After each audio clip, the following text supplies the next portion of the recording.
ہمارے غیر سنجیدہ رویے نے انہیں پریشان کر دیا تھا۔ بلا شبہ وہ حلیے سے ڈاکو ہی لگتے تھے۔ عام آدمی کی انہیں دیکھ کر کھگی بن جاتی، مگر ہم بہت بڑے ڈاکوؤں سے لڑتے رہے تھے اور اس لڑائی میں جدید ترین اسلحہ یہاں تک کہ دستی بم اور ٹائم بم تک استعمال کرتے رہے تھے۔ وہ ڈاکو تھے، ملک کی آزادی اور سلامتی پر ڈاکہ ڈالنے والے، عدل و انصاف کے مقدس ایوانوں پر ڈاکہ ڈالنے والے، انسانیت اور شرافت کی آبرو پر ڈاکہ ڈالنے والے اور انسانوں کی زندگی کے حق، محبت کے رشتوں اور ماں بہنوں کی عزت پر ڈاکہ ڈالنے والے۔ ان کے مقابلے میں یہ ڈاکو طفل مکتب بھی نہیں تھے جو صرف مال و زر چھینتے تھے۔ ان کی یہ عسکار رفتہ رائفلیں بھی پولیس کے ناتواں ہاتھوں سے چھینی ہوئی لگتی تھیں۔ گولی چلانے کا اب کوئی فائدہ نہیں، محسن نے انہیں سمجھایا۔ تم بھی تینوں اور ہم بھی تین، لیکن ہمارا چوتھا ساتھی آنے والا ہے، غالب نے کہا، اور اگر تمہارا کوئی چوتھا ساتھی نہیں ہے تو سمجھ لو کہ تم گھاٹے میں ہو، کیونکہ ہمارا چوتھا ساتھی تم کو باہر سے ہی ہینڈز اپ کروائے گا۔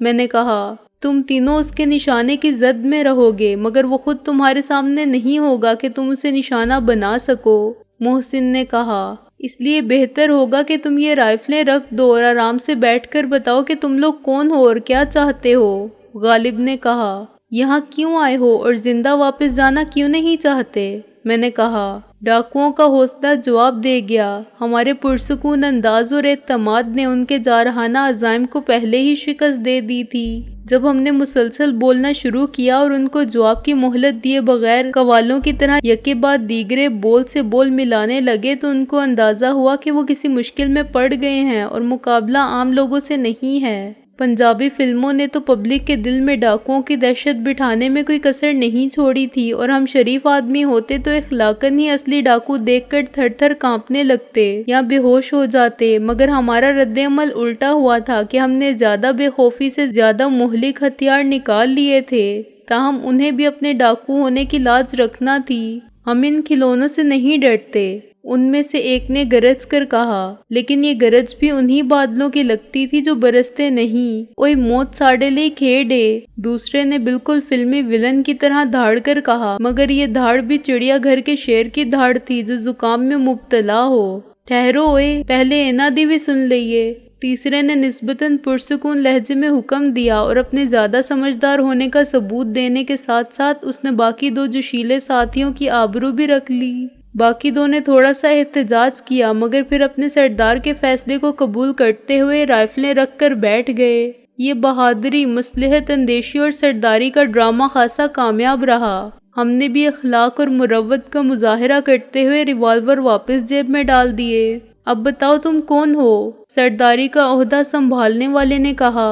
ہم یہاں رہتے ہیں۔ غالب نے بے اختیار اختصار سے کام لیا۔ جھوٹ مت بولو، سردار نے کہا، یہاں ہم رہتے ہیں۔ ایک نیام میں دو تلواریں اور ایک ملک میں دو بادشاہ نہیں رہ سکتے، تو پھر یہ کیسے ہو سکتا ہے کہ ایک ہی گھر کی چھت کے نیچے ہم بھی رہیں اور تم بھی رہو؟ میں نے کہا، ہم نے تمہیں پہلے کبھی نہیں دیکھا۔ ایک ماتحت ڈاکو نے کہا، ہم نے بھی تمہیں پہلے کبھی نہیں دیکھا۔ غالب نے دانت نکال کے کہا، تم یہاں کیسے رہ سکتے ہو؟ دوسرے نائب ڈاکو نے مشتعل ہو کے کہا، تمہارے باپ کا گھر ہے؟ اگر میں کہوں کہ ہاں تو؟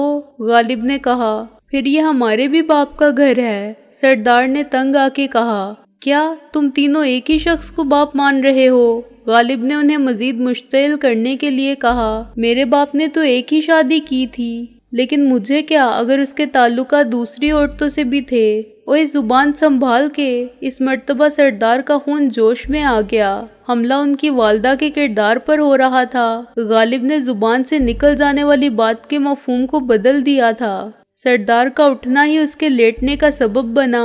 جب تک وہ رائفل لے کر میرے سامنے کھڑے تھے، میں نے اپنے جارحانہ عزائم کو خوف کی معصوم اداکاری سے چھپا رکھا تھا۔ میں نہیں چاہتا تھا کہ کسی طرف سے بھی گولی چلے، خصوصاً ہمارے نووارڈ مہمانوں کی رائفل سے وہ دھماکہ ہو جو ہر طرف سنا جائے اور آس پاس رہنے والے یہ دیکھنے آ جائیں کہ اس ویران اور آسیب زدہ کوٹھی میں کون آ گیا ہے۔ اس طرح ہماری یہاں موجودگی کا راز فاش ہو جاتا۔ سردار نے تو محض اداکاری سے یہ ظاہر کرنا چاہا تھا کہ گالی سننا اس کی قوت برداشت سے باہر ہے۔ ابھی وہ رائفل کی طرف ہاتھ بڑھا کے کھڑا بھی نہیں ہوا تھا کہ میں نے اسے جا لیا۔ وہ مجھ سے زیادہ پھرتیلا نہیں تھا، لیکن میں تھوڑی سی مہلت چاہتا تھا۔ جب وہ بیٹھ گئے تو مجھے مہلت ملنے کا یقین ہو گیا تھا۔ میری لات پڑتے ہی سردار اچھل کر پیچھے گیا۔ میں نے اسے نیچے سے اٹھا کے پوری قوت سے دیوار پر مارا۔ وہ لڑکھڑایا اور دیوار کے ساتھ سرکتا ہوا زمین پر بیٹھ کر جھومنے لگا۔ میرے حرکت میں آتے ہی غالب اور محسن نے بھی ریوالور دوبارہ نکال لیے تھے اور باقی دونوں ڈاکو اٹھتے ہی پھر بیٹھ گئے تھے۔ میں نے ان تینوں کی رائفلیں لے کر دیوار کے سہارے ایک کونے میں کھڑی کر دیں۔ کب سے قابض ہو تم لوگ اس گھر پر؟ میں نے ان کے سر پر کھڑے ہو کر کہا۔ تمہیں معلوم ہے یہ کس کا گھر ہے؟ یہ مجسٹریٹ صاحب ہیں۔ محسن نے باادب لہجے میں میری طرف اشارہ کیا۔ کوٹھی ان کے دوست کی ہے۔ اس نے غالب کی طرف دیکھا۔ 4 سال سے میں لندن میں تھا۔ غالب نے آگے آ کے کہا، تم نے کیا سمجھا تھا کہ یہ لاوارث زمین ہے؟ اور لاوارث ہو تب بھی یہ حق کس نے دیا ہے تم کو کہ اس کے وارث بن بیٹھو؟ ان تینوں کی حالت غیر ہو گئی۔ وہ اپنے ڈاکو ہونے کا پہلے ہی اعتراف کر چکے تھے۔ ان کا دوسرا جرم غاصبانہ قبضہ بن گیا۔ نہ جانے کب سے وہ اس ویران کوٹھی میں اپنا اڈا جمائے بیٹھے تھے اور کئی سال سے بند پڑی ہوئی کوٹھی کی طرف سے بہت مطمئن تھے کہ اس میں خطرے کی کوئی بات نہیں۔ یہاں نہ کبھی پولیس آئے گی اور نہ کوئی حق کی ملکیت کا دعوے دار آئے گا۔ اگر کوئی دور کے رشتے سے حق وراثت رکھنے والا زندہ ہوتا تو اب تک لاکھوں کی اس جائیداد کو حاصل کرنے کی کوشش نہ کرتا۔ بے شک کوٹھی کھنڈر ہو رہی تھی اور اس کا ساز و سامان غارت ہو چکا تھا، مگر صرف یہ زمین ہی کئی لاکھ مالیت کی تھی جس پر کوئی بھی سرمایہ کاری کرتا تو عالیشان عمارت کھڑی کر سکتا تھا۔ پرانے آثار کو مٹا کے اس کی جگہ کوئی کمرشل کمپلیکس یا کئی منزلہ رہائشی اسکیم بنا سکتا تھا۔ صاحب غلطی ہو گئی ہم سے۔ سب سے پہلے سردار نے ہاتھ جوڑ کے عاجزی و انکساری کا ڈرامہ شروع کیا۔ ہر غلطی کی سزا تو بھگتنا ہی پڑتی ہے۔ میں نے بالکل کسی مجسٹریٹ کی طرح کہا، قانون کسی کو معاف نہیں کرتا۔ جناب ہمیں معلوم نہیں تھا۔ اب دوسرے نے بھی اپنی فلمی ڈاکو والی اداکاری کو خیر بات کہا اور منت سماجت پر اتر آیا۔ کیا معلوم نہیں تھا؟ میں نے ڈانٹ کر کہا۔ یہ بات تو بچہ بھی جانتا ہے کہ پرائی چیز پرائی ہوتی ہے۔ کیا ایسے کوئی بھی کسی گھر میں منہ اٹھا کے گھس سکتا ہے؟ اور اس پر یہ دیدہ دلیری کہ ہمیں دھمکا رہے تھے، یہ سینہ زوری کہ اس کو اپنے باپ کا گھر کہہ رہے تھے، حالانکہ یہ اس کے والد کا مکان ہے۔ وہ بہت بڑے ڈاکٹر تھے اور ہوائی حادثے میں میاں بیوی دونوں ہلاک ہوئے تھے۔ یہ باہر زیر تعلیم تھا، اس لیے گھر نہیں آ سکا، تو اس کا مطلب یہ ہوا کہ گھر اس کا نہیں رہا۔ گھر تو مالک کا ہی ہوتا ہے سرکار۔ ڈاکوؤں کے سردار نے گڑ گڑا کے کہا، ہم سے بہت بڑی بھول ہوئی۔ کیوں بھائی، کیا خیال ہے؟ میں نے بڑی متانت سے غالب کی طرف دیکھا۔ چھوڑ دیں ان کو، یہ تو کوئی بات نہ ہوئی۔ غالب نے شکایتی لہجے میں کہا، دیکھ تو لوں کہ گھر میں کیا ہے اور کیا نہیں ہے۔ ہاں یہ چور تو گھر کا سارا سامان بھی بیچ کر کھا گئے ہوں گے، محسن نے تائید کی۔ فی الحال تو ان کو پولیس کی تحویل میں دے دیا جائے، وہ خود سب اگلوا لیں گے کہ یہاں سے کیا کچھ نکالا تھا۔ انہوں نے قسمیں کھانا شروع کر دیں کہ اس ایک کمرے کے سوا انہوں نے کسی دوسرے کمرے میں کبھی قدم نہیں رکھا۔ یہاں بھی وہ ہفتے میں یا 10 دن میں ایک بار آتے تھے۔ وہ سب ایک ساتھ بول رہے تھے اور ہاتھ پیر جوڑ رہے تھے۔ ان کا شور جاری تھا کہ رابعہ نمودار ہوئی اور اس نئے ڈرامے کو دیکھ کر ٹھٹکی۔ وہ اب بہت پرسکون تھی۔ سکون بخش دوا کا اثر قبل از وقت ختم ہو گیا تھا، چنانچہ وہ کچھ غنودگی کی کیفیت کا شکار تھی اور اس کی آنکھیں اب بھی سوئی سوئی لگتی تھیں۔ آپ ہماری سفارش کریں بیگم صاحبہ۔ ڈاکوؤں کے سردار نے بڑی چالاکی سے کام لیتے ہوئے عورت کے دل کی نرمی اور فطری رحم دلی سے فائدہ اٹھانا چاہا۔ آئندہ ادھر کا رخ کریں تو ہماری توبہ، آئندہ کی آئندہ دیکھی جائے گی، محسن نے کہا۔ ابھی تو پچھلا حساب دو کہ کہاں کہاں ہاتھ مارتے رہے، کتنی وارداتیں کی ہیں اب تک، قتل کتنے کیے ہیں۔ پھر وہ رابعہ کو ان کے بارے میں بتاتا رہا۔ میرا خیال ہے میں 7 والی کوٹھی سے فون کر کے پولیس کو بلوا لیتا ہوں، غالب نے کہا۔ 1 منٹ ٹھہرو، مجھے یہ چور اچکے لگتے ہیں، میں نے کہا۔ ڈاکو اتنے بزدل نہیں ہوتے۔ بہت سے ڈاکو میرے سامنے لائے جا چکے ہیں، مگر ان میں سے کوئی بھی نہ اتنا احمق تھا نہ اتنا بودا۔ یہ پولیس کی مار کیا برداشت کریں گے؟ مجھے بھی یہ ڈاکو نظر نہیں آتے، رابعہ نے کہا۔ اس کی بات نے مجھے حیران کیا۔ میں بھی یہی چاہتا تھا کہ کوئی میرے خیال کی تائید کرے اور یہ ڈاکو موقع سے فائدہ اٹھاتے ہوئے خود کو معمولی قسم کی وارداتوں کا مجرم تسلیم کرے۔ میں جانتے بوجھتے اپنی کوتاہ بینی اور کم عقلی کا ثبوت دینا چاہتا تھا۔ وہ سچ مچ کے ڈاکو تھے، لیکن ہم ان کو پولیس کے حوالے کرنے کے چکر میں نہیں پڑ سکتے تھے۔ ان سے پہلے تو پولیس ہمیں دھر لیتی، دوسری طرف یہ بھی ضروری تھا کہ وہ اتنے خوفزدہ ہو کر فرار ہوں کہ دوبارہ ادھر کا رخ کرنے کا نہ سوچیں۔ صورت پر مت جائیے، میں نے رابعہ سے مخاطب ہو کے کہا۔ یہ آپ کو دیکھ کر مسکین بن رہے ہیں، آپ جا کر دیکھیے، اگر خانسامہ آ گیا ہو تو کافی بنوائیے۔ خانسامہ ذرا دیر سے آئے گا، محسن بولا۔ میں اپنی وائف سے کہتا ہوں۔ وہ رابعہ کو اپنے ساتھ لے گیا۔ ڈاکوؤں کے دل میں اب ذرا بھی شک و شبہ نہ رہا کہ گھر کے اصلی مالک اپنی فیملی کے ساتھ لوٹ آئے ہیں، اور ان کی بدقسمتی کی انتہا یہ ہے کہ مالک کا ایک دوست مجسٹریٹ ہے، دوسرے نہ جانے کیا ہوں گے۔ پولیس کے نام سے ان کی حالت غیر ہونے لگی تھی۔ وہ جانتے تھے کہ گرفتاری کے بعد ان کا پولیس کے ہاتھوں کیا حشر ہوگا، اور اگر انہیں سارے جرائم کی سزا ملی تو ان کی زندگی کے کتنے ہی سال جیل میں کٹ جائیں گے۔ ان کے بارے میں میرا ایک اندازہ کسی حد تک درست تھا کہ وہ بہت خطرناک قسم کے ڈاکو نہیں تھے۔ ان کا کوئی باقاعدہ گروہ بھی نہیں تھا، غالباً انہوں نے حال ہی میں یہ دھندا شروع کیا تھا، اس سے پہلے وہ چوری چکاری کی وارداتیں کرتے رہے ہوں گے۔ آپس میں مل گئے تو رائفلیں لے کر گھومنے لگے اور خود کو ڈاکو کہنے لگے۔ ان میں بڑی واردات کا حوصلہ نہیں تھا تو وہ قتل کیا کرتے؟ تاہم میرا خیال غلط بھی ہو سکتا تھا۔ اصولاً انہیں قانون کے مطابق سزا ملنا چاہیے تھی، لیکن ہم قانون کی نظر میں ان سے بڑے مجرم تھے۔ اپنے حالات کے باعث ہم ان کے ساتھ وہ سلوک نہیں کر سکتے تھے جس کے وہ مستحق تھے۔ وہ ٹیلی فون والا آیا تھا، محسن نے دوسرے کمرے سے نمودار ہو کے کہا۔ اس نے کہا ہے کہ 2000 دیں تو کل ہی فون بحال ہو جائے گا۔ اس نے مجھے آنکھ ماری۔ رابعہ اس کے ساتھ پھر آ گئی۔ اتنے برسوں کے بعد بحالی کا کیا سوال، وہ نئی لائن دیں گے۔ میں نے کہا تم فکر مت کرو، میں کل ایس پی ضامن رضوی سے بات کر کے دیکھتا ہوں، وہ ٹیلی فون کے محکمے سے کسی اعلیٰ افسر سے کہہ دیں گے تو کام ہو جائے گا۔ رشوت مانگنے آئے کوئی تو اسے گردن سے پکڑ کر میرے پاس لے آؤ۔ ضامن رضوی تو اب SSP ہیں، محسن بولا۔ اس نے ہمیشہ کی طرح میرے ذہن کی سوچ کو سمجھ لیا تھا، اور اب ہماری ساری گفتگو بے مقصد ہونے کے باوجود ایک ہی مقصد کے حصول کے لیے تھی۔ ڈاکوؤں نے SSP کا نام سنا اور سہم کر ایک دوسرے کی طرف دیکھا۔ شامت اعمال ان کو کہاں لے آئی تھی؟ بھائی ختم کریے سلسلہ، رابعہ نے سچ مچ کی بیگم صاحبہ کے ناز نخرے کے ساتھ کہا۔ کیا آتے ہی عدالت لگا لی؟ ہمارے لیے تو پہلے ہی کم مسائل نہیں ہیں، اتنے عرصے بعد گھر آئے ہیں تو یہ نئی مصیبت۔ یہ کوئی مصیبت نہیں، میں ان کو پولیس لاک اپ بھجوا دیتا ہوں، میں نے کہا۔ تو اب پولیس بھی آئے گی؟ رابعہ نے تنک کر کہا۔ میں کہتی ہوں دفع کریں انہیں، آپ سمجھنے کی کوشش کریں یہ مجرم ہیں، میں نے کہا۔ ہوں گے، لیکن کیا سب کو پکڑنے کے ذمہ دار آپ ہی رہ گئے ہیں؟ ابھی سارا گھر ٹھیک کرنا ہے، فرنیچر آنے والا ہے، 1000 کام چھوڑ کے آپ اس کام میں لگ گئے، رابعہ نے کہا۔ اچھا آپ اندر چلیں، میں نے کہا۔ میں دیکھتا ہوں کہ ان بدبختوں کا قصور قابل معافی ہے یا نہیں۔ رابعہ اندر چلی گئی تو میں نے ان کے سردار کو اشارہ کیا۔ میں چاہتا ہوں کہ تم یہاں اپنے تمام کرتوت اگل دو،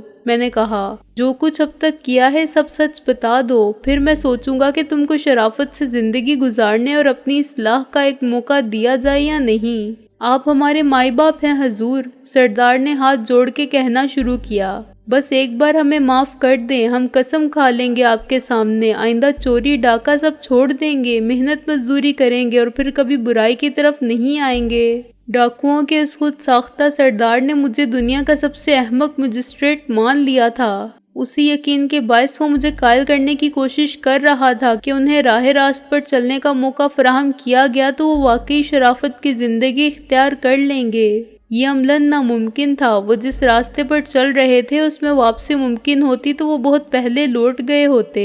اب تو وہ بہت آگے آ چکے تھے، اتنا آگے کہ وہ وقت ان کی نظر سے اوجھل ہو چکا تھا جب ان کے قدم غلط راستے پر اٹھے تھے۔ میں ان کو چھوڑنے پر مجبور تھا، مگر میں اپنا بھرم رکھنا چاہتا تھا اور اس ڈرامے کو حقیقی بنانے کے لیے ضروری تھا کہ میں انہیں آسانی سے نہ جانے دوں اور بالآخر انہیں فرار ہونے دوں۔ اندر ایک سٹور روم ایسا تھا جس کو باہر سے مقفل کیا جا سکتا تھا، مگر اس کی کھڑکی کے عام شیشے ٹوٹ چکے تھے۔ اس کے باہر کی طرف نہ لوہے کی سلاخیں تھی اور نہ گرل تھی، چنانچہ دونوں پٹوں کو ملا کر ان پر تختے ٹھوک دیے گئے تھے اور کیلیں جڑ دی گئی تھیں۔ کیلوں کو بھی زنگ لگ گیا تھا اور کوئی بھی معمولی سی کوشش سے تھوڑا سا زور لگا کے تختوں کو نکال سکتا تھا اور پٹ کھول سکتا تھا۔ ان میں سے ایک کو اندر لاؤ، میں نے اندر جاتے ہوئے محسن کو حکم دیا، باقی دو کو باندھ کر رکھو۔ باندھنے کے لیے تو کچھ ہے نہیں، غالب نے کہا، آپ فکر نہ کریں، میں انہیں ہلنے نہیں دوں گا۔ میں نے سر ہلایا، کوئی ہلنے کی کوشش بھی کرے تو بلا تعمل گولی مار دینا۔ میں نے کہا، اچھا ایسا کرو، ایک کو اندر لے آؤ اور دو کو مرغا بنا دو، اس سردار کی اولاد کو پہلے لاؤ۔ چل بھائی، غالب نے اس تھانے دار کی طرح کہا جو ملزم کو حوالات سے نکال کر ڈرائنگ روم کی سیر کروانے کے موڈ میں ہو۔ تو چل مجسٹریٹ صاحب کے ساتھ۔ اور تم دونوں کیا دیکھ رہے ہو؟ کان پکڑو۔ دونوں ڈاکوؤں نے احساس ذلت سے ایک دوسرے کو دیکھا، یوں جیسے کہہ رہے ہوں کہ حضرت پہلے آپ بن جاؤ مرغا۔ میں نے گرج کر کہا، کسی غلط فہمی میں مت رہنا، میں سب کو گولی مار کے یہیں گاڑ دوں گا، کوئی پوچھنے والا نہیں ہوگا مجھ سے۔ وہ دونوں بڑی پھرتی سے اٹھے اور مرغا بن گئے۔ میں نے اسٹور کی ایک پرانی گرد سے اٹی ہوئی کرسی پر بیٹھ کے ریوالور ہاتھ میں رکھا اور سردار صاحب کو طلب کیا۔ محسن نے اسے یوں پیش کیا جیسے وہ ایس ایچ او کا کمرہ ہو۔ تو خود کو ڈاکوؤں کا سردار کہتے ہو تم؟ میں نے ریوالور سے اشارہ کیا۔ اس کونے میں کان پکڑ لو اور پھر بتاؤ مجھے اپنے کارنامے۔ مرغے کی اولاد؟ محسن نے اس کے ایک جھانپڑ مارا۔ سنا نہیں مجسٹریٹ صاحب نے کیا حکم دیا ہے؟ ڈاکو کو میرے ہاتھ میں ریوالور صاف نظر آ رہا تھا اور وہ میرے خالی ہاتھوں سے بھی خاصا پٹ چکا تھا، چنانچہ اس نے بخش دیے جانے کی امید میں یہ ذلت بھی قبول کر لی اور مرغا بن گیا۔ یہ بتاؤ کہ کب سے چوری ڈاکے شروع کیے تھے؟ میں نے کہا، زیادہ لمبی بات مت کرنا اور کوئی دردناک سٹوری مت سنانا کہ تم کو حالات نے ڈاکو بننے پر مجبور کر دیا۔ تم زمانے کے ستائے ہوئے ہو اور جو کچھ کر رہے ہو وہ ایک انتقامی رد عمل ہے۔ ایسی بکواس پر میں نے کبھی یقین نہیں کیا۔ ہر آدمی اپنے فعل میں خود مختار ہے، وہ نہ چاہے تو کوئی اسے مجرم نہیں بنا سکتا۔ سیدھی طرح یہ بتاؤ کہ پہلی چوری کب کی تھی؟ کہاں کہاں واردات کر چکے ہو؟ کس کس کے ساتھ رہے ہو؟ اور اس لائن میں آنے کے بعد کسی بے گناہ کو مارا ہے؟ اس نے ایک بے سروپا داستان شروع کی جس سے یہ ثابت ہوتا تھا کہ اب تک اس نے معمولی نوعیت کی چوریاں کی ہیں۔ راہ چلتے لوگوں کو بھی لوٹا ہے، گھروں میں کود کے نقدی اور زیور بھی لوٹے ہیں، لیکن کسی کی جان کبھی نہیں لی، کسی عورت پر ہاتھ نہیں اٹھایا اور کسی غریب آدمی سے کچھ نہیں چھینا۔ اس کا نشانہ حرام کا مال جمع کرنے والے ہی رہے ہیں۔ وہ چالاک آدمی تھا، اس طرح وہ اپنی مجرمانہ زندگی کو ایک اخلاقی جواز بھی فراہم کر رہا تھا اور اپنے جرائم کی سنگینی کو کم کرنے میں مصروف تھا۔ میں نے آدھے گھنٹے تک اس کی سنی، پھر اسے باہر نکال دیا۔ اب اسے لے جاؤ، اس کا منہ بند رکھنا، میں نے کہا۔ اس کے دوسرے بہادر ساتھی کو لے آؤ، اس سے بھی جھوٹ سچ پوچھ لیں۔ میں نے دیکھا کہ میری بات پر ڈاکو کا رنگ زرد پڑ گیا۔ اس نے سمجھ لیا کہ اب اس کا جھوٹ پکڑ لیا جائے گا۔ ایک ہی واردات میں ملوث ملزمان سے الگ الگ بیانات لے کر تضاد بیانی یا حقائق کے فرق کا پتہ چلانا آسان ہوتا ہے۔ محسن ریوالور اس کی کمر سے لگا کے اسے دھکیلتا ہوا لے گیا۔ اس کی جگہ دوسرا مرغا آ گیا۔ حسب توقع اس کا بیان مختلف واقعات پر مبنی تھا۔ تیسرے کی باری آئی تو اس نے کچھ اور کہانی سنائی۔ میں نے انہیں ایک ساتھ طلب کیا اور صفِ بستہ کر دیا۔ مجھے افسوس ہے کہ تم نے رعایت حاصل کرنے کا موقع گوا دیا۔ میں نے ان کے مقابل کھڑے ہو کے کہا، تم سب نے جھوٹ بولا، اگر سچ ہوتا تو سب ایک ہی بات کہتے۔ وہ خود بھی جانتے تھے کہ انہوں نے غلط بیانی کی تھی اور 3 افراد کے الگ الگ بیان دینے سے ان کے سچ کا راز فاش ہو گیا تھا۔ ایک دوسرے کے سامنے تو جو ایک کہتا تھا دوسرا اس کی تائید کر دیتا تھا۔ اب میں تمہیں پولیس کے حوالے کرنے پر مجبور ہوں، میں نے کہا۔ تم سب کے بیانات میں نے ٹیپ کر لیے تھے احتیاطاً۔ پولیس وہ ٹیپ بجا کر سن لے گی تو تمہیں بجائے گی اور پھر وہ جانے اور تم جانو۔ میرا نام تو اس کیس میں آئے گا نہیں۔ میں پولیس کو ہدایت کر دوں گا کہ وہ دوسرے سب معاملات میں تمہارا چالان الگ الگ پیش کریں۔ اگر وہ ضروری سمجھیں گے تو تمہیں ہیروئن یا ناجائز اسلحے کے کیس میں بھی لے آئیں گے۔ اسلحہ تمہارے پاس ہے، ہیروئن ان کے پاس ہوگی۔ پولیس پر بہت اعتماد ہے تمہیں۔ ڈاکوؤں کے سردار نے مایوس ہو جانے کے بعد بہتر یہی سمجھا کہ اب وہ اپنی جرأت رندانہ کا مظاہرہ کرے۔ مجسٹریٹ صاحب، وہ تو ہمارے سلیپنگ پارٹنر ہیں۔ Sleeping partner? میں نے حیران ہو کے کہا ویری گڈ، اس سے تو ظاہر ہوتا ہے کہ تم پڑھے لکھے بھی ہو، سمجھتے ہو کہ اس اصطلاح کا مطلب کیا ہے۔ ہاں، جو کچھ نہ کرے مگر حصہ پورا وصول کرے۔ سردار نے اپنے ساتھیوں کی طرف فخر سے دیکھا۔ یہ دونوں ان پڑھ ہیں مگر میں گریجویٹ ہوں، اسی لیے سردار ہوں ان کا۔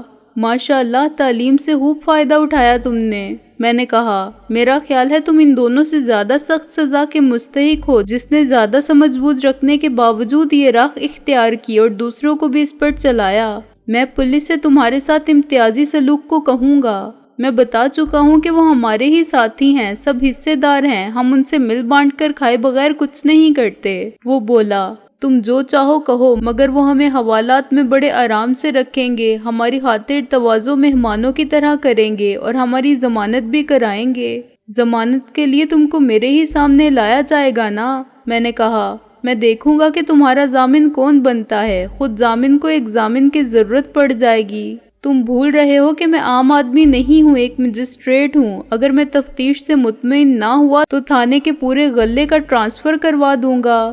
اچھا ہوا کہ میں نے رحم کھا کے تم کو چھوڑنے کی غلطی نہیں کی، تم راہ راست پر آنے والے نہیں تھے۔ جاؤ بھائی، پولیس کو فون کر دو۔ میں نے محسن کی طرف دیکھ کر کہا جو ریوالور ہاتھ میں لیے کھڑا ہوا تھا۔ وہ پلٹا ہی تھا کہ ان تینوں نے ایک ساتھ مجھ پر حملہ کیا۔ سیدھے ہو جاؤ، محسن نے چلا کر کہا، ورنہ شوٹ کر دوں گا۔ نہیں، گولی مت ضائع کرو، میں نے اپنا ریوالور جیب میں رکھ کر کہا۔ پہلے میں ان کو سمجھا دوں کہ مجسٹریٹ کی مار پولیس سے کتنی زیادہ سخت ہوتی ہے۔ 10 منٹ بعد وہ تینوں لمبے پڑے ہوئے تھے اور اس قابل نہیں رہے تھے کہ پیروں پر کھڑے بھی رہ سکیں۔ سردار کا دایاں ہاتھ کلائی پر سے ٹوٹ گیا تھا، دوسرے کے 2 دانت کم ہو گئے تھے اور وہ قمیص کے دامن سے خون صاف کرتے ہوئے بری طرح کراہ رہا تھا۔ تیسرے کی شاید ایک پسلی ٹوٹ گئی تھی کہ اسے سانس لینے میں دقت ہو رہی تھی اور ہر سانس کے ساتھ اس کی صورت پر کرب نمایاں ہو جاتا تھا۔ چھوٹی موٹی چوٹوں کا کوئی حساب نہ تھا۔ میں نے تینوں کو ایک ساتھ بہت بری طرح رگڑا تھا، انہیں اٹھا اٹھا کے دیوار پر مارا تھا، دھوبی پٹخا دیا تھا، ٹھوکریں ماری تھیں اور مکے مار مار کے ان کے چہرے بگاڑ دیے تھے۔ وہ انتہائی دہشت زدہ ہو گئے تھے اور شاید پچھتا رہے تھے کہ انہوں نے سچ نہ بول کر رہائی کا موقع گوا دیا۔ پولیس کے آنے تک اسے ہی اپنی جیل سمجھو۔ میں نے دروازے کو باہر سے بند کر دیا، پھر میں اور محسن دروازے سے کان لگا کے کھڑے ہو گئے۔ اندر سے کچھ دیر کراہنے اور ہائے ہائے کرنے کی آوازیں آتی رہیں، پھر آہستہ آہستہ وہ ایک دوسرے سے کچھ کہنے لگے۔ غالباً بات ایک دوسرے کو الزام دینے سے شروع ہوئی تھی کہ بہت جلد تلخ کلامی کی نوبت آ گئی، مگر سردار جی نے انہیں ٹھنڈا کیا۔ احمقوں، الو کے پٹھوں، خدا نے ایک موقع دیا ہے نکلنے کا تو اسے آپس میں لڑ کر گنوا رہے ہو۔ وہ بولا اس کھڑکی سے راستہ بناؤ اور نکل جاؤ، اور باہر نکلتے ہی انہوں نے گولی مار دی۔ تو یہ جوا تو کھیلنا ہی پڑے گا، کچھ نہ کیا تو ذرا سی دیر میں پولیس آ جائے گی اور سب کو لے جائے گی، سردار نے کہا، اور اس بار اگلا پچھلا سارا حساب برابر کر دے گی۔ ہائے رب جی، کلائی توڑ دی ظالم نے، پولیس تو پہلے بھی لے جاتی رہی ہے ہمیں، پہلے کی بات بھول جاؤ، سردار بولا۔ وہ خرگوش اور ہرن تھے جن کا ہم شکار کرتے رہے، اس بار شیر کی کچھار میں پھنس گئے ہیں، اور شیر بھی آدم خور، اس لیے تو کہتے ہیں ہائے۔ تیسرا بولا کہ 100 دن چور کے تو ایک دن کوتوال کا، یا میرے مولا لگتا ہے پسلی دل میں اتر گئی ہے، وہ کوتوال بھی بڑا خبیث ہے، سردار نے کہا۔ بڑے مردم شناس لوگ ہیں، محسن نے میرے کان میں سرگوشی کی، کیسی صحیح رائے دی ہے تیرے بارے میں، وہ مونچھوں والا گیدڑ تو ریوالور لے کر شیر ہو رہا تھا، دوسرا بولا۔ سچ فرمایا آپ نے، میں نے خوش ہو کے محسن کے کان میں کہا، تیری ذات پر بھی بڑا جامعہ تبصرہ کیا ہے۔ ہم نے تختے اکھاڑنے اور لکڑیوں کے ٹوٹنے کی دبی دبی آوازیں سن کر درز میں سے جھانکا، وہ کھڑکی کھولنے کی جدوجہد کر رہے تھے، زور آزمائی صرف وہ کر سکتا تھا جس کے دانت ٹوٹے تھے، ٹوٹی ہوئی کلائی اور شکستہ پسلی والے صرف اللہ کو یاد کر رہے تھے۔ ہمارے بینک کا کیا ہوگا استاد؟ ہائے، ٹوٹی پسلی والا بولا، بھاڑ میں گیا بینک، سردار نے کہا، یہاں سے نکل گئے تو سارے بینک ہمارے ہیں، کسے معلوم تھا کہ سال بھر میں جتنا جمع کیا تھا سب یہیں رہ جائے گا، دوسرے نے دردناک لہجے میں کہا، 1 لاکھ تو کم نہیں ہوتے استاد، کھڑکی سے کشتی لڑنے والے نے منہ دبا کے کبوتر کی طرح گٹرگوں کی، اچھا تو جاؤ کھود کے نکال لو، استاد نے برہمی سے کہا۔ اپنے اسی مامے مجسٹریٹ سے کہنا کہ جناب دوسرے کمرے میں ہم نے چوری کا مال گاڑ رکھا ہے، اجازت ہو تو لے جائیں۔ میں نے اور محسن نے ایک دوسرے کی طرف دیکھا اور 1,00,000 کی لاٹری نکلنے پر ہاتھ ملا کے ایک دوسرے کو مبارکباد دی۔ پاگل دے پتر، وہ مجسٹریٹ تو ہمیں ایسا اندر کروائے گا کہ شاید باہر آنے ہی نہیں دے گا، سردار نے کہا۔ 3 رائفلیں بھی تو لے لی ہیں اس نے، اور وہ سب پولیس کی ہیں۔ ہم نے ان کا کرایہ دیا تھا، ہمیشہ دیتے آئے ہیں، مگر کیا پولیس والے مانیں گے؟ سردار خفا ہو کے بولا۔ جب بات ان پر آئے گی تو وہ ہم کو پکڑ لیں گے کہ ہم نے یہ اسلحہ مال خانے سے چوری کیا تھا۔ میں تو کہتا ہوں خدا کا شکر ادا کرو کہ یہ بے وقوفی ہو گئی ان سے کہ انہوں نے کھڑکی کی طرف دھیان نہیں دیا، اور یہ بھی قسمت کی بات ہے کہ کھڑکی میں سلاخیں نہیں ہیں۔ لعنت بھیجو سب پر اور نکلنے کی کرو، یہ بڑے خطرناک لوگ ہیں، دوبارہ ہماری پرچھائی بھی دیکھی تو چھوڑیں گے نہیں۔ اس بار مرغا بنایا تھا، اگلی بار مرغی بنائیں گے اور پھر کہیں گے کہ انڈا بھی دو، ورنہ ماریں گے۔ مگر استاد جی 1,00,000 کے بچے یہاں سے بچ کر نکل گئے تو ایسے کئی 1,00,000 بنانے کا موقع ملے گا، سردار نے تسلی دینے کے انداز میں کہا۔ بھول جائے اس نقصان کو، فائدہ دیکھ کے جیل جانے سے بچ گئے۔ ایک بڑا ہاتھ ماریں گے، اگلی بار تو 1,00,000 پورے کر لیں گے۔ جب وہ کھڑکی کھول کے اپنی دانست میں کامیابی سے فرار ہو گئے تو میں نے دروازہ کھول کر کھڑکی سے جھانکا۔ وہ تینوں ایک دوسرے کو سہارا دیتے، گرتے پڑتے بدحواسی کے عالم میں پیچھے دیکھتے بھاگے جا رہے تھے۔ میرا ڈرامہ کامیاب رہا تھا، اب ان کی واپسی کا کوئی امکان نہ تھا۔ وہ ہمارے لیے اسی گھر میں کسی جگہ 1,00,000 روپے مدفون بھی چھوڑ گئے تھے، مگر اس کے باوجود مجھے افسوس ہو رہا تھا۔ کاش ہم ان کو پولیس کے حوالے کر سکتے، محسن نے کہا۔ کاش صرف اتنا ہی کر سکتا میں کہ انہیں سامنے کھڑا کر کے گولی مار دیتا اور ان کی لاشیں یہاں گاڑ دیتا، میں نے کہا۔ اس سزا کے مستحق تو تھے یہ لوگ۔ ہاں، ہم نے ایسے خطرناک مجرموں کو مزید جرائم کرنے کے لیے کھلا چھوڑ دیا، محسن بولا۔ مجرم ہم بھی ہو گئے، قانوناً بھی اور اخلاقاً بھی۔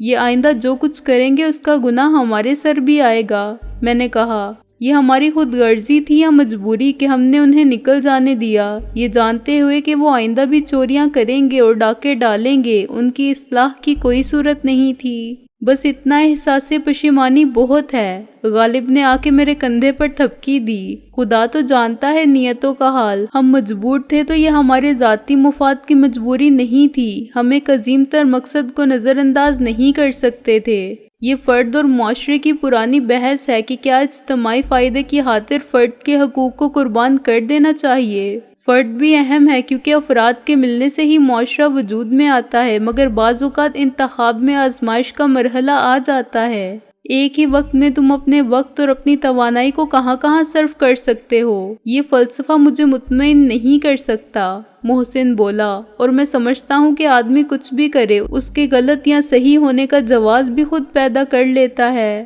نہیں، ایسا نہیں ہے، غالب بولا۔ فرض کرو تمہارے پاس 10 منٹ ہوں اور تمہیں معلوم ہو جائے کہ دشمن نے 2 جگہ ٹائم بم فٹ کر رکھے ہیں، ایک تمہارے دوست کے گھر میں جو 5 منٹ کے فاصلے پر ہے اور دوسرا کسی پل یا پاور ہاؤس، اسکول یا ہسپتال میں۔ اگر تم اپنے دوست کو خبردار کرنے گئے تو دوسرا بم پھٹ جائے گا جس سے اجتماعی نقصان ہوگا۔ وہاں 5 منٹ کی تاخیر سے پہنچنا ممکن ہی نہیں۔ تم کدھر جاؤ گے؟ کسے بچاؤ گے؟ اگر یہ جانتے ہوئے بھی کہ تم اپنے دوست کے گھر کو بچا سکتے تھے، تم نے ان کو مر جانے دیا تو یہ صحیح فیصلہ ہوگا۔ اس مثال کا موجودہ حالات سے کیا تعلق؟ محسن بولا۔ تم بڑے دشمن سے نمٹ رہے ہو جو معاشرے کے نہیں ملک کی تباہی کے در پہ ہیں، غالب بولا۔ یہ چور ڈاکو ایک محدود دائرے میں غیر قانونی سرگرمیوں سے چند افراد کو نقصان پہنچائیں گے۔ اگر تم ان کو سزا دینے یا دلوانے کے چکر میں پڑ جاتے تو دلاور اینڈ کمپنی کا کچھ نہ کر پاتے۔ وہ اس ملک کے عوام کو، ان کی آزادی کو اور ان کی حب الوطنی کو بیچ رہے ہیں۔ وہ بڑے ڈاکو ہیں۔ تم نے ایک منطقی طور پر درست فیصلہ کیا، چلو بندر چلو۔ غالب نے بڑے غیر جذباتی انداز میں ہمارے اس فعل کو ایک اخلاقی سند عطا کر دی تھی۔ اس طرح سوچنے پر خود ہماری نظر میں ہمارا جرم کوئی جرم نہیں رہا۔ اندر اب شہلا بھی اٹھ کھڑی ہوئی تھی۔ ان دونوں کی ظاہری حالت پرسکون تھی، مگر وہ جاننا چاہتی تھی کہ ہم دلاور اینڈ کمپنی کے جال کو توڑ کر یہاں تک بحفاظت پہنچنے میں کیسے کامیاب ہوئے۔ میں نے اسے مختصراً وہ سب بتا دیا جو میں نے کیا تھا۔ ہمارا منصوبہ کامیاب رہا تھا اور ہم نے بیک وقت 2 کارنامے سر انجام دیے تھے۔ ایک طرف دشمن پر اپنی بھرپور قوت کا مظاہرہ کرتے ہوئے اسے زبردست نقصان پہنچایا تھا، دوسری طرف انہیں اتنا مجبور اور بے بس کر دیا تھا کہ وہ شہلا اور رابعہ کو غزن نہیں پہنچا سکے تھے۔ دلاور کی یہ شکست انتہائی سبق آموز تھی۔